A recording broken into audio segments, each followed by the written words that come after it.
just so that you realize I never left education completely, okay? There are 2 school districts in Lawrence County, Red Hill, which is at Bridgeport, Lawrenceville, which is at Lawrenceville.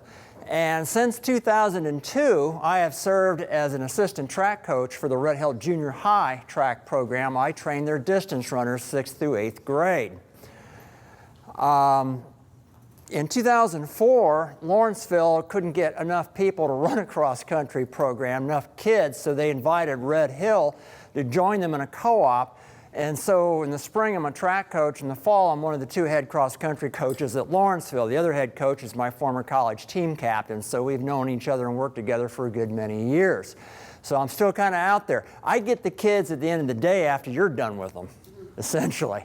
Okay, so I still have this connection, and I'm still trying to use those skills to train and teach people.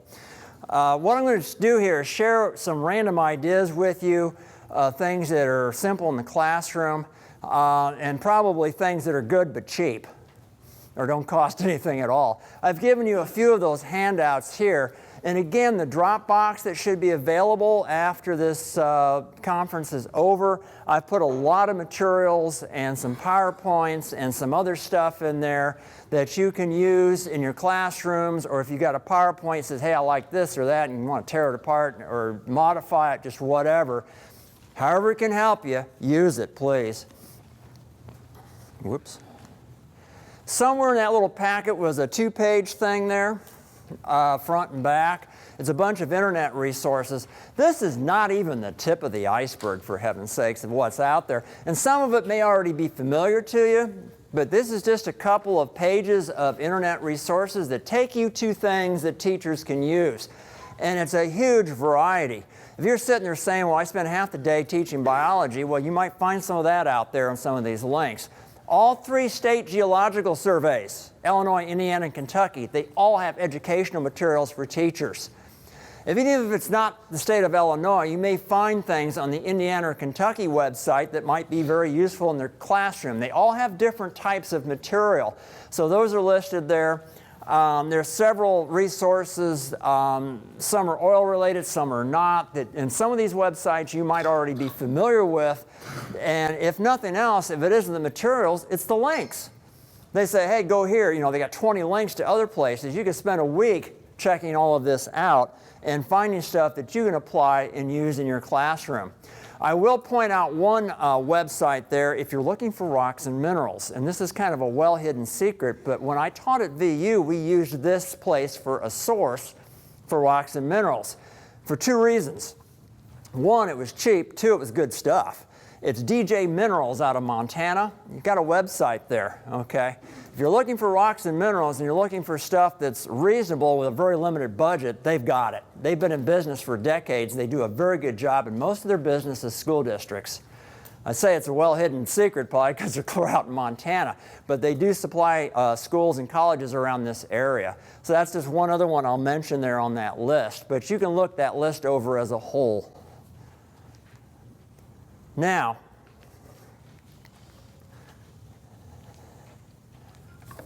simple illustration of an oil reservoir in the classroom.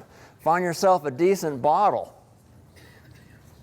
one that the students will drop and not destroy, preferably.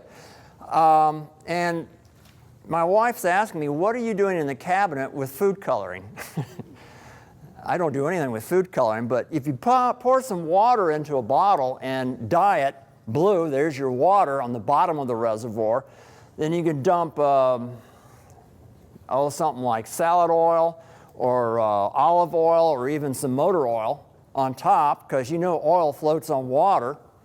And then what's at the top of this bottle? Gas. Okay, here's your model for a reservoir in the classroom, really cheap.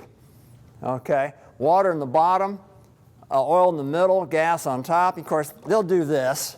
They'll mess with it, and guess what? It'll sort right back out, because that's what reservoirs do. All right? Just make sure you glue the cap, because somebody will try to unscrew it, and then you'll have your reservoir all over the floor, or them. But, there's the bottle, and there's a graphic illustration. Picture's worth 1,000 words, and so is the bottle. Now, somewhere in there is a little one-page thing that I made up.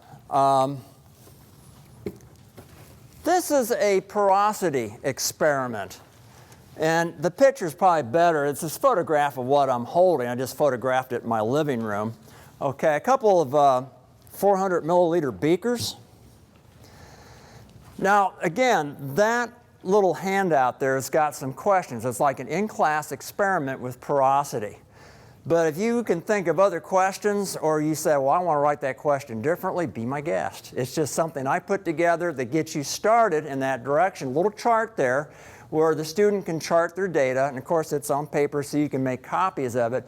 But if you want to experiment with like porosity, you want them to understand, you can use something that kind of represents sediments like marbles, fill it up to 300 milliliters, or this gravelly stuff that my wife picked up at Joann's. I'm not sure what it is, but it came from, I don't ever go into Joann's, but my wife practically lives in there. Okay, but you know, it's different types of material. Now obviously there's going to be space in between this material. So to help your students understand the concept of porosity, you can fill either one of these up to 300 milliliters, okay? And then you measure how much water it takes. You pour water in on top, and well, how much water did you pour in? It's not going to be 300 milliliters, obviously, but where does the water go? Into the space. And they got a little chart there, and you can divide the amount of water by the total 300 milliliters, and oh, that's how much space I filled. And they can turn that into percent, you know, 40%, 50%, and then they'll kind of get the idea of what porosity is. It's a simple experiment. If you can get a hold of the beakers, and most people have gravel, marbles, or something handy. Again, it's a cheap way to put together an experiment in the classroom. And like I said, you know, you can modify it.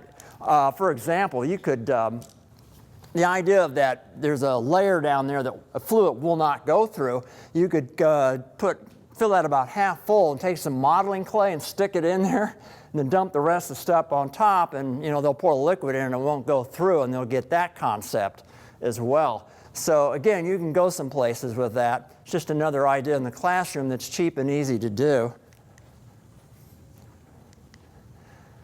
Okay. When I taught at Vincennes University, we had these block models in the lab. You ever heard of a scientific place called Ward's out of New York? Yeah, they sell great stuff, but it's really expensive. And this has been back 25 years ago. I'm looking at this model that we had in a physical geology lab, and it's basically, it shows faults, and it's got nice painted layers on it, and it's cut at a 45 angle, and I'm looking at this thing, and I'm thinking, this is a 2x4 with paint on it, and they charged us $40. And I'm like, that's ridiculous. If you have someone in your family who is skilled in carpentry, or a neighbor, or a friend, or anybody, you can generate the same thing. 18 inches of 2x6 cut at a 45. Okay? Let me see if I've got this illustrated here. Yeah. Okay, you can generate all the basic fault types in your classroom with this type of a cheap model. I supplied like a box of 20 of these one time to a teacher at the junior high at Lawrenceville, and she said, well, I'll just have my students put the layers on with paint, which they seem to enjoy. But this basic model will show all three basic fault types in the classroom. Okay, and the only safety issue is if they get a splinter. Other than that, it's a perfectly safe model.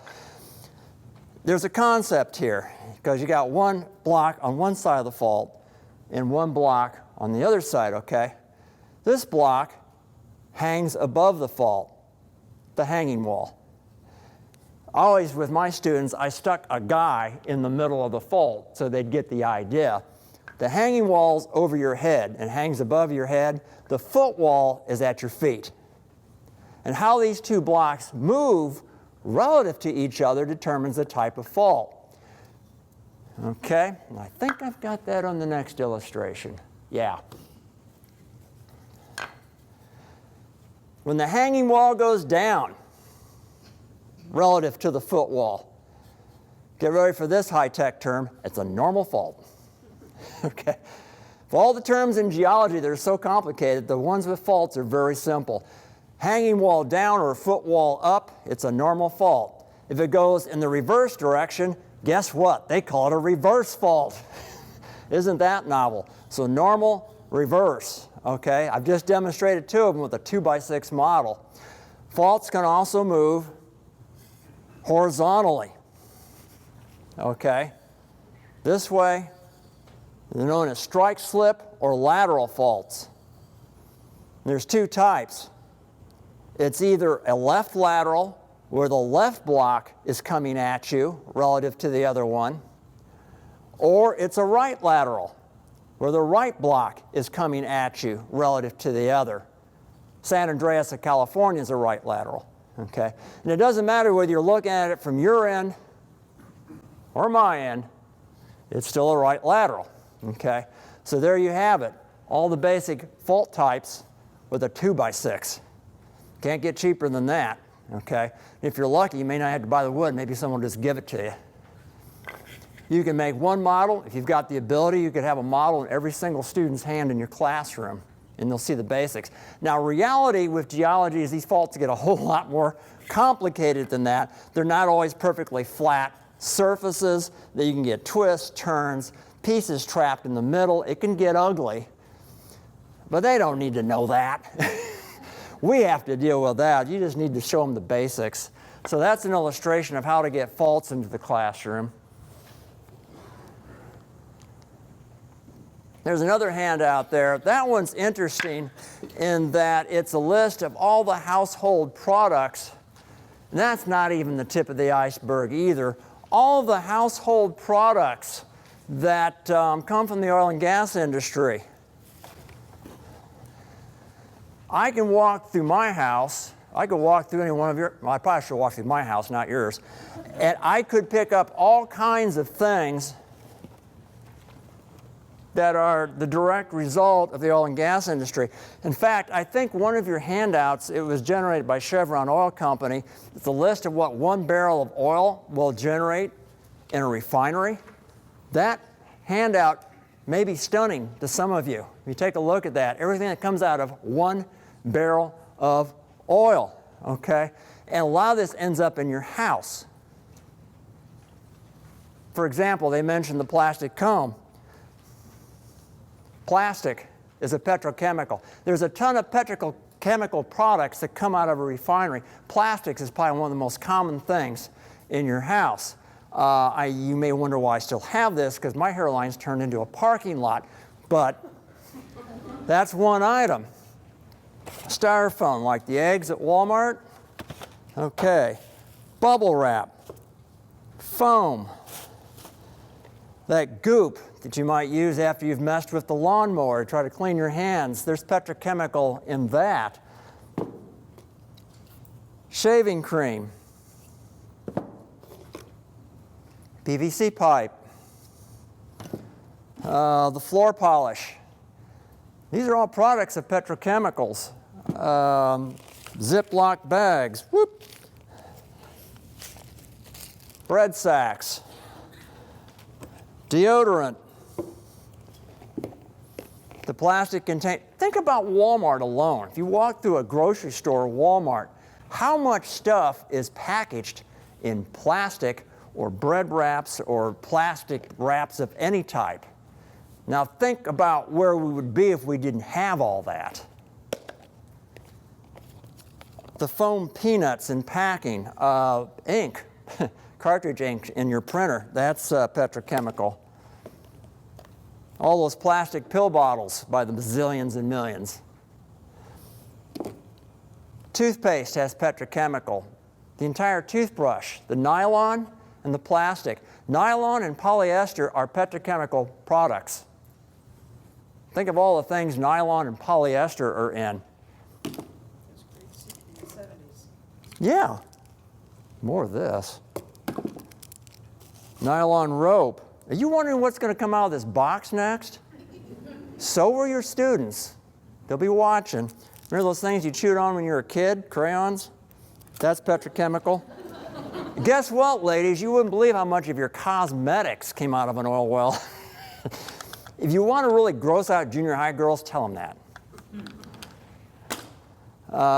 Various chemicals in your garage, like wood stain, roof patch, various window caulks, The choice of women and burglars everywhere, pantyhose. More crayons. I got carried away the other night. The asphalt piece from my driveway. And more plastic containers. I think you get the point. We produce a lot of stuff that is present in your everyday life that you take for granted. Remove that stuff and boy, some things would change very quickly. So that's just a quick example. That's like a 10 or 15 minute walk through my house of all the products in the industry that you have in your house today. One more thing here before I finish.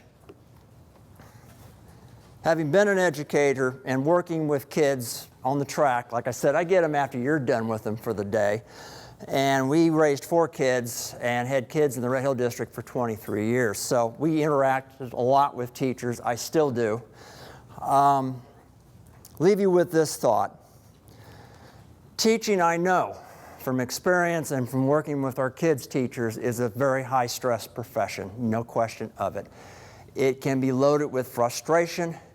There's got to be days, and probably more than you care to admit, where you are frustrated or you just want to pound your head on the wall, you're at the end of your rope, whatever, okay? Let me leave you with this. When you reach that moment when you're asking yourself, why am I doing this, okay? And you've all had that moment, maybe more than once. Simply ask yourself this question: where is my heart? Where is my heart at? Because if you don't have a heart for your students, you've lost everything. And that's my opinion from personal experience. The kids I coach, I love them. I really do. I have a heart for them. I could not do what I do every day out there with those kids, and I'd train kids about 8 months out of the year, if I didn't really have a heart for them. They're important to me. Even the ones that aggravate me on occasion, I have a heart for them. I think that's so important. So the next time you're frustrated, and you're really struggling, ask yourself, why did I get into this? I'd say more than likely because you really had a heart for whatever age group you're working with. You really want to care about those students. Don't lose your heart, okay? Thank you.